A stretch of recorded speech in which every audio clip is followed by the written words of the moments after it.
Assalamualaikum warahmatullahi wabarakatuh. Jumpa lagi dengan Laskar NKRI, saudara. Semoga para saudara semua dalam keadaan sehat walafiat, tidak kurang suatu apapun, dilancarkan rezekinya, dilancarkan segala maksud dan tujuannya. Amin ya Allah ya Rabbal Alamin. Jumpa lagi dalam segmen jejak sejarah untuk generasi. Kenapa saya buat jejak sejarah ini? Bertujuan untuk meninggalkan jejak sejarah untuk para generasi ke depan, 10 tahun, 20 tahun, 30 tahun ke depan, biar tersimpan, tercatat dalam video ini apa yang terjadi hari ini, tahun ini, bulan ini, detik ini, ketika diupload. Jadi bentuk manuskrip video supaya kelak anak cucu kita mengetahui sejarahnya. Tidak ada yang bisa membelok-belokkan. Oke saudara, kita akan bicara sedikit sejarah sebatas yang saya tahu ya. Dan mengislamkan Nusantara dengan berbagai cara, tapi para wali songo ini cara membumi. Para wali ini tidak ada yang teriak saya keturunan Rasulullah, saya keturunan Nabi, tidak ada. Malah lebih membumi. Mereka menyamar menjadi berbaur dengan warga-warga pribumi. Makanya banyak yang menikah dengan orang-orang pribumi, mendirikan sebuah padepokan, pesantren, kesultanan, membumi dengan mengganti nama-nama beliau-beliau dengan Raden, yang tadinya Said, Syarif, dengan istilah-istilah kenusantaraan.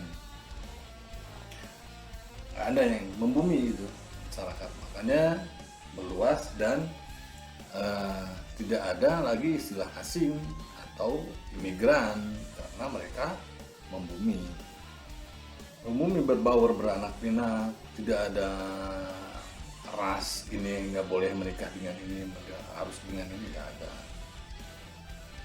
Hingga Nusantara ini terislamkan dan terkenal dengan bumi Wali Songo. Nah, adapun kaum Ba'alawi yang sekarang ramai diperbincangkan, katanya ada seorang Pak Habib itu yang bilang katanya, datuk-datuk kami datang ke Indonesia untuk mencetak kiai.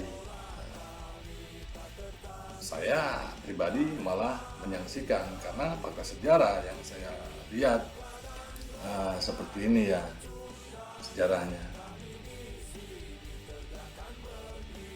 Jadi orang-orang Yaman pada waktu itu didatangkan oleh pemerintah Hindia Belanda.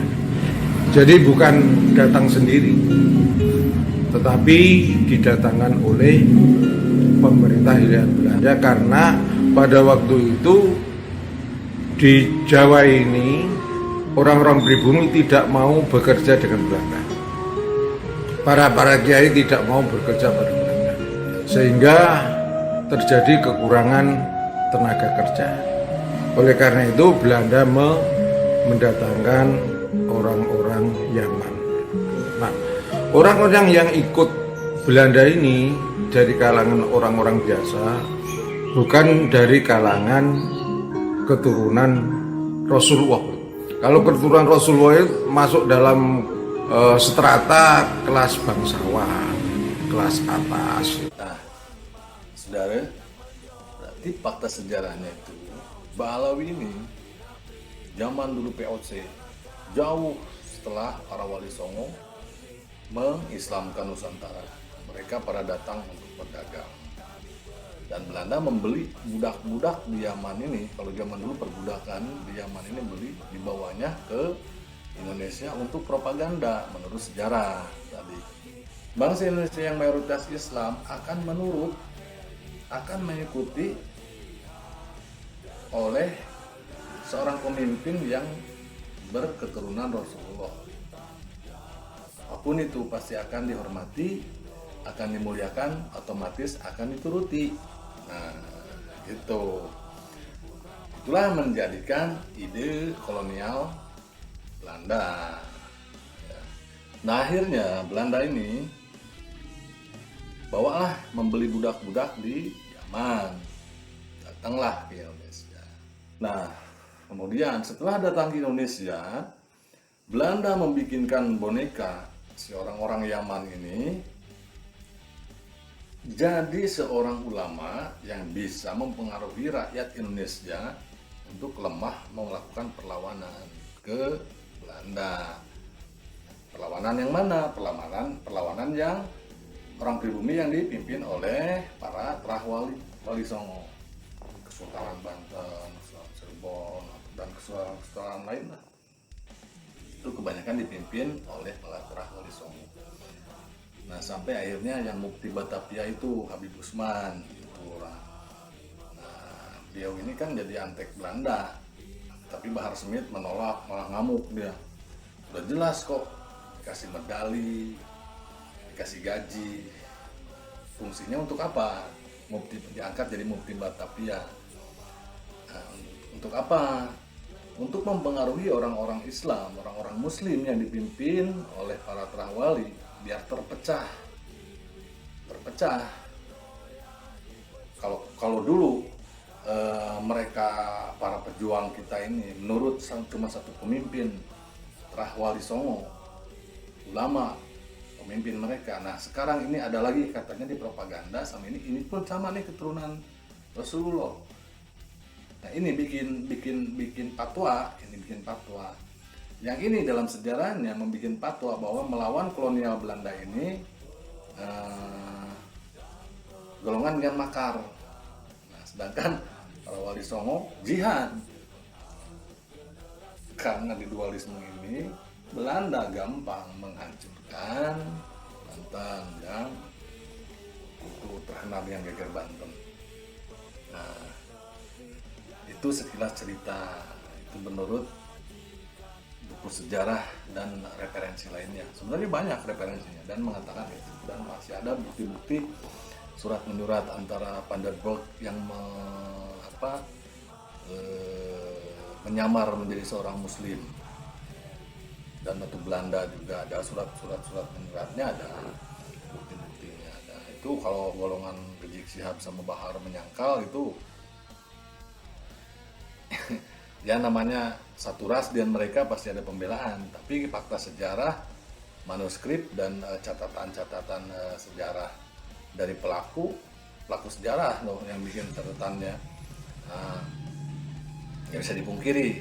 Nah, makanya kita rakyat harus cerdas, tidak termakan dengan omongan, tidak termakan dengan hasutan, tapi kita berdasarkan fakta sejarah gitu. Tuh. Nah, kemudian ke arah sininya, di zaman revolusi itu tahun 1929 kalau nggak salah. Itu setelah terbentuknya Muhammadiyah, NU.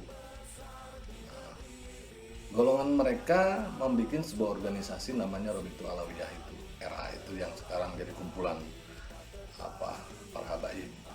Tidak, kalau dari itu bukan sebagai bentuk perkumpulan atau asosiasi keturunan Rasulullah, tapi kesininya nggak tahu apa kok jadi kayak suatu badan perkumpulan bahwa itu asosiasi atau kumpulan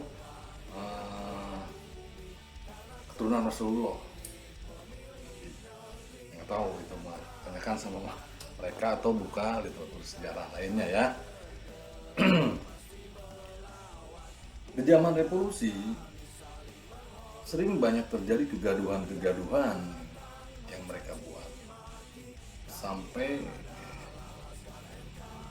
presiden pertama kita Soekarno waktu dalam pengasingan membuat surat ke siapa ya, merasa kekhawatiran dan kegundahannya atas kegaduhan yang selalu dibikin kaum Ba'alawi ini, RA ini. Memang menulis surat dan ada suratnya, ada sejarahnya. Makanya ini ada bukti-buktinya gitu kan. Jadi mereka mau menyangkal mau seperti apapun, silahkan sangka sejarah ini berdasarkan pelaku sejarahnya yang meninggalkan jejak. Seperti saya nih meninggalkan jejak nih sekarang untuk keturunan saya nanti 10-20 tahun ke depan. Gitu. Nah, kemudian Pak Soekarno itu pernah sampai bilang beragama itu jangan sampai mabuk agama gitu. Kita jadi orang Islam bukan berarti menjadi orang Arab. Kita ambil Islamnya. Kalau dipikir-pikir memang betul juga. Memang betul juga. Kenapa? Seperti sekarang, golongan mereka itu membudidayakan anak, antum, aki, ente, anak. Itu kan bahasa mereka. Sebenarnya itu tidak mencerminkan bahasa Islami. Karena orang kafir pun di negaranya di sana memakai bahasa itu. Maksud Pak Soekarno mungkin kita pakailah bahasa kita. Kita bahasa kita nggak terlalu mabuk akan agama, mabuk seperti segala-galanya dengan cara berpakaian. Syarat beragama itu berpakaian juga kan diatur, menutupi aurat, bukan harus berarti pakai gamis. Udang-udang tidak mencerminkan seorang Islam kok. Orang kafir pun di sana pakai udang-udang. Yahudi aja di sana pakai udang-udang, pakai gamis, pakai apa? Kan tidak mencerminkan. Kita jadi orang Indonesia ya orang Indonesia, tapi menjalankan syariat Islam dan keyakinan kita. Itu maksudnya. Nah, karena secara psikologis ketika kita ikut dengan budaya mereka, kita lupa dengan bangsa sendiri. Akhirnya kita ini gampang terdoktrin dengan orang kan kita nggak tahu doktrinnya itu maksudnya buat apa. Gampang, terlalu menjiwai gitu. Kemudian di masa Orba itu masa pembersihan, penertiban dari segala bentuk ideologi, dari segala bentuk cikal bakal radikal, segala bentuk kejahatan, kriminal, dan premanisme. Takut kemungkinan terdiamlah semua. Jangankan yang seperti itu, preman atau apapun terdiam semua. Yang berideologi kiri atau ada aneh-aneh semua diredam sama Pak Harto. Karena Pak Harto tidak mau jadi terulang lagi sebuah pemberontakan, pengkhianatan. Tak mau. Karena beliau sudah merasakan bagaimana untuk berjuang terakhir untuk pengkhianatan G30 SPKI antar sesama negara, sesama warga negara, saling bunuh-bunuhan, itu tragedi yang mengerikan. Banyak ulama-ulama pribumi kok yang muncul. Kalau diatur ya diatur. Ada sedikit nakal-nakal subversif masuk, makanya nggak berani. Lepas dari itu masuk ke reformasi. Nah disinilah letak terjadinya kebablasan. Ini nih gara-garanya. Udah mas selama ini arogan, udah mas selama ini nyentil-nyentil, kesana kemari, terakhir kena ke Wali Songo terahnya yang jelas-jelas yang menusantarakan Islam, mengislamkan Nusantara itu beliau disenggolnya. Udah nggak jelas menyenggol. Nah ini akibatnya. Bahwasanya tidak ada anak cucu Wali Songo. Nah, kesialan Bahar Smith inilah yang menjadikan tonggak terbongkarnya kaum Ba'alawi ini diungkit. Digalilah sejarah. Para keturunan terah Wali Songo semua nggak diam setelah tersinggung dan ini. Ada lagi penelitian Kiai Haji Iman itu lebih menguatkan tesisnya, itu lebih menguatkan lagi sampai Kiai Iman menyatakan pernyataan begini, 50% lebih bisa dinyatakan bahwa para wali songo ini adalah sebagai anak daripada Rasulullah Muhammad Sallallahu Alaihi Wasallam. Kenapa saya sampai ke puntang-puntang meneliti?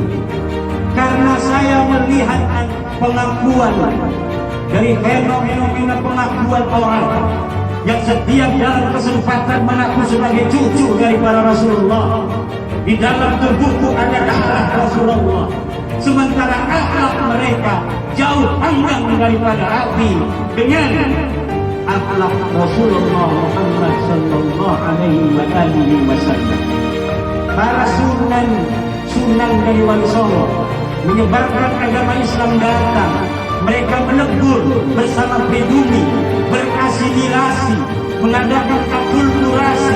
Ada lagi dari Gus Fuad, Trah dari Sunan Ampel, Wali Songo juga. Ini lagi. Ahwal memuliakan Habib itu wajib. Tapi kalau Habib menuntut untuk dihormati kurang ajar namanya. Kan gitu. Ini harus paham ilmunya. Kalau sudah dihormati nggak tahu diri, ya udah tinggal pergi aja. Emang gue pikirin kan itu. Nah, fatalnya saudara, ditanggapinya bukan dengan kesadaran, legowo hati, bukan, tapi malah ngotot, malah menghina ulama-ulama pribumi, kiai-kiai pribumi. Udah jelas dulu mah zaman Gus Dur ya, dihinanya Gus Dur, padahal Gus Dur gimana dicintai oleh rakyat dan utamanya NU. Nah ini lagi malah tidak mau minta maaf dan tidak mengaku, padahal udah jelas. Sama Kiai Imad pun diajak diskusi untuk beradu data, malah tes DNA. Gak ada yang berani, cuma keluar-keluar doang. Malah dianggapnya apa? Bikin narasi. Nah, seperti ini. Luar biasa fitnah akhir zaman ini. Jadi mengatasnamakan cinta lawan guru sekumpul, menyerang habaib, grup habaib, dan terakhir ulama-ulama kita pun diserang. Orang itu bukan di Banjarmasin, bukan ada di Kalimantan. Nah, supaya jelas orang ini bernama, beristilah kata Gus Fuad Pleret. Sebenarnya kalau kita lihat, dia adalah mencari rating, mencari subscriber, mencari pendukung. Tolong direkam, ini direkam dan diviralkan. Masyarakat Banjarmasin, jangan hakun ditunggangi, jangan hakun dibuai atas nama guru sekumpul untuk membenci ulama atau membenci habaib. Unsubscribe. Nah, ini yang tidak mau minta maafnya. Tidak mau minta maaf. Saya Bahar bin Smith tidak akan pernah mencabut pernyataan saya bahwasanya Azamat Khan putus sampai di Wali Songo berdasarkan surat edaran Robito dan Nagoba. Sampai saya mati, saya tidak akan saya tidak akan mencabut pernyataan itu. Seperti itu. Jadi selalu mempertahankan, tidak boleh orang mengkritik. Apapun yang diucapkan sama mereka ini harus benar. Ketika orang mengkritik, narasinya pembenci ulama, pembenci habaib, anti-Islam, Islamofobia, pembenci Ahlul Bait, pengadu domba, PKI, Syiah, dan lain-lain. Itulah jurus mereka untuk apa? Membela diri dan menghasut si pengikutnya supaya termakan. Kemudian balik membenci. Seolah-olah iya. Itu. Hati-hati makanya, saudaraku. Kita ini sudah di akhir zaman. Ikutilah yang jelas-jelas aja.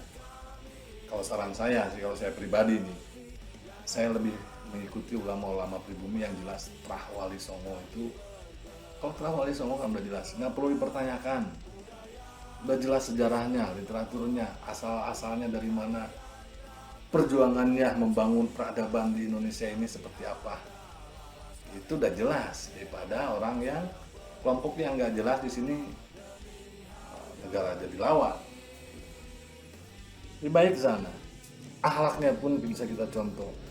Gak ada dari dulu sejarahnya yang berkoar-koar, membanggakan nasab. Padahal udah jelas mereka itu punya kesultanan, punya kerajaan, banyak yang dibanggakan. Nah, kaum mereka ini sekarang apa yang dibanggakan? Justru mereka malah lebih membanggakan diri sendiri supaya orang percaya. Semakin dikritik, semakin bebal. Terus kalau mengkritik, yaitu tadi jurusnya. Untuk rekan-rekan dan saudara-saudaraku semua, sebaiknya kita berpikir lagi dan menelaah introspeksi diri. Jangan sampai kita terjerumus ke hal yang tidak sepatutnya. Apalagi sekarang udah terbuka, udah terang benderang. Jadi akal sehat kita pergunakan. Saya lebih menekankan ke akhlak sih. Akhlak mana yang patut kita tiru, kita teladani, ilmu mana yang harus kita ambil, ya diambil. Negara kita sudah aman, negara kita udah makmur, udah tenang, tinggal gimana memeliharanya. Kalaupun masih ada kekurangan, misalkan korupsi atau dimana, namanya manusia di mana-mana pun ada. Kita sendiri yang memperbaikinya, bangsa kita sendiri, orang pribumi sendiri, jangan mau diatur oleh bangsa keturunan asing. Itu aja. Oke, saudara, untuk selanjutnya nanti kita segmen berikutnya kita akan membahas lebih lanjut lagi, lihat perkembangan dari situasi sekarang. Untuk segmen sekarang demikian dulu. Mudah-mudahan ini bagian dari pencerahan dan sebagai jejak sejarah untuk generasi berikut, sebagai manuskrip biar mereka, anak cucu kita, tidak dibodohi oleh sejarah-sejarah orang lain yang memutarbalikkan fakta. Jadi anak keturunan kita bisa bertindak berdasarkan sejarah, begitu ya. Oke saudaraku, semoga paparan ini bermanfaat buat kita semua, dan salam NKRI bersatu, jaya.